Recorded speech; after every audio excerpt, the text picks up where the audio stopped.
Olá, investidor e investidora, eu sou o professor Ailton Ramos, aqui da nossa Mix School, muito sobre mercado, investimentos e contabilidade. Quando a ação de uma empresa encontra-se cara ou barata? É essa a ideia que a gente quer mostrar para você no segundo vídeo da série Indicadores Fundamentalistas. E nele, nós vamos tratar sobre o múltiplo preço sobre o valor patrimonial da ação, ou mais conhecido como P sobre VPA. Agora, sabe o que não é nada, mas nada caro mesmo? É a sua inscrição aqui no canal, o seu like, a sua ativação aqui no sininho, o compartilhamento deste vídeo e os seus comentários no mesmo. Mas antes eu quero explicar para você o que seria um múltiplo. E eu sempre uso o exemplo lá do preço do metro quadrado de um determinado espaço.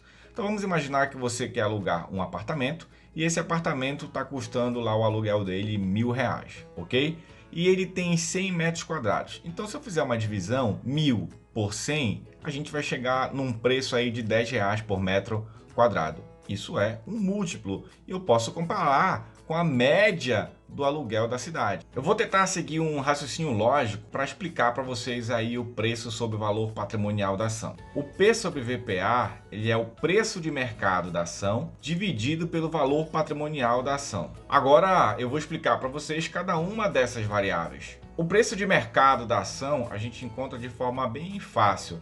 É só jogar lá no Google o preço de cotação da ação, ou preço de mercado da ação da empresa tal, por exemplo, da empresa Petrobras. E aí esse preço de cotação ele vem do dia. Agora, o valor patrimonial da ação, ele é a divisão entre o patrimônio líquido da empresa e o número de ações emitidas pela mesma.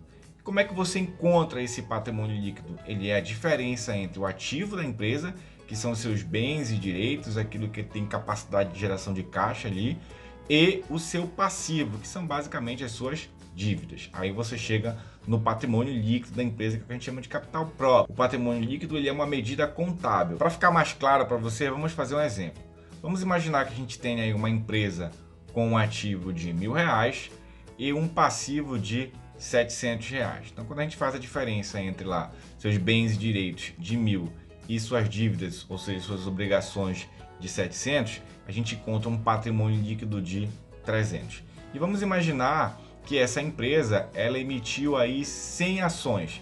Então, se eu pegar lá os 300, que é o patrimônio líquido dela, e dividir pelas 100 ações, eu chego no valor patrimonial por ação de R$3. E o ativo, passivo e patrimônio líquido da empresa você encontra lá no seu balanço patrimonial. Eles estão naqueles relatórios contábeis que as empresas divulgam trimestralmente. Agora, a gente tem que ter cuidado com algumas pegadinhas relacionadas ao valor patrimonial da ação. Por quê? Como ela é uma medida contábil, existe por parte do contador uma subjetividade na hora de mensurar ativos e passivos. Então isso pode trazer algumas distorções relevantes, tanto em ativos quanto passivos, podendo superavaliar ou subavaliar ali o patrimônio líquido daquela empresa. Eu posso ter ativos e passivos que não estão 100% atualizados, por exemplo. A gente tem também a questão de ações em tesouraria, que são ações que a empresa compra dela mesma. Essas ações, elas afetam diretamente o valor patrimonial da ação. Por quê? Porque essas ações vão lá para dentro do patrimônio líquido. Então, sabe o que é bacana? É você olhar lá no relatório que a empresa disponibiliza lá no site de relação de investidores, as notas explicativas lá dessas empresas. Então vamos para o cálculo do preço sobre o valor patrimonial da ação. E aí a gente vai usar como exemplo a empresa que a gente pegou lá atrás. Então vamos supor que essa empresa ela tem a sua ação cotada hoje por R$6, mas o seu valor patrimonial, quanto foi que a gente calculou lá atrás, é R$3 por ação. Então como é que a gente faz o cálculo? A gente vai pegar lá os R$6 e dividir pelo valor patrimonial da ação, que é 3. E aí a gente vai ter como resultado 2. O que isso significa? Isso significa que o mercado está pagando 2 vezes o valor patrimonial da ação. Vamos analisar esse múltiplo. Se o PVPA da empresa ele for bem maior do que 1, isso significa dizer, a grosso modo, que essa ação está cara. Ou seja, o mercado está pagando muito mais do que ela vale ali patrimonialmente. Se esse PVPA está próximo de 1, quer dizer o seguinte, que o mercado está precificando ela, está pagando ela bem próximo do seu valor patrimonial.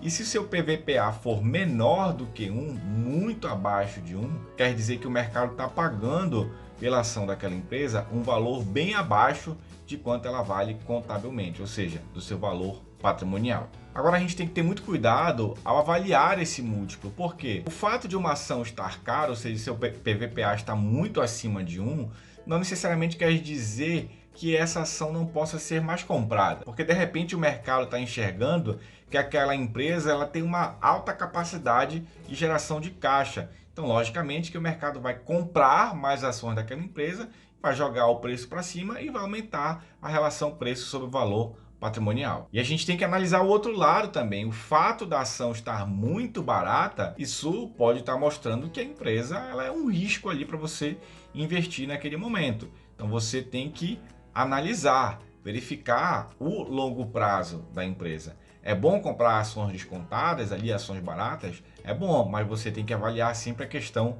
do risco. Outra coisa importante, você nunca analisa um indicador fundamentalista sozinho, você sempre tem que estar correlacionando ele com outros indicadores. Então, por exemplo, o P sobre VPA, a gente sempre deve correlacionar ele com o ROI, que é o retorno sobre o patrimônio líquido. Eu estou calculando aqui com vocês esse indicador, mas na realidade você não precisa calcular ele, viu? Existem vários sites aí hoje no mercado que disponibilizam esses cálculos, já dão esses indicadores prontos aí. Um deles é o Trademap, é exatamente aquele que eu uso para fazer as minhas análises fundamentalistas. O interessante é também você analisar o PVPA ali das empresas do mesmo setor, logicamente, pegar ali os grandes players do mercado. Então, peguei como exemplo aqui os bancões Bradesco, Itaú e Santander. Então eu peguei esses dados lá no portal Trademap e vou colocar aqui na tela para vocês. Peguei aqui Bradesco, o PVPA do Bradesco tá 1,56, de Itaúsa tá 1,46, de Santander tá 1,37. Geralmente bancos, o PVPA dele é muito próximo de 1, porque o mercado entende que o banco vale realmente aquilo que está ali na contabilidade, então ele não precifica a ação muito acima do seu valor patrimonial. É diferente de uma empresa de tecnologia que tem muita coisa ali que não está mensurada na contabilidade, então o mercado precifica um pouco mais acima. Quando a gente olha para o varejo, vê um descolamento de um desses grandes players do mercado, Magazine Luiza. A gente vai analisar aqui Magazine Luiza com Via Varejo, que hoje é Via, e Lojas Americanas. Então, quando eu pego o PVPA aí de Magazine Luiza, está 16,97. Isso quer dizer que o mercado está disposto a pagar 16 vezes o que o preço de Magazine Luiza vale ali na sua contabilidade. E só para vocês entenderem, lá em 2020, Magazine Luiza fez o desdobramento de suas ações. Ou seja, quem tinha uma ação de Magazine Luiza passou a ter 4 ações. Consequentemente, o preço também foi dividido por 4. Isso para aumentar o poder de liquidez. Matematicamente, não deveria alterar o PVPA, mas com o tempo, o preço dessa ação também começa a subir novamente. Isso dá uma alteração lá no PVPA, mais lá na frente, que foi o que aconteceu. Quando a gente olha para Via Varejo, está 3,17.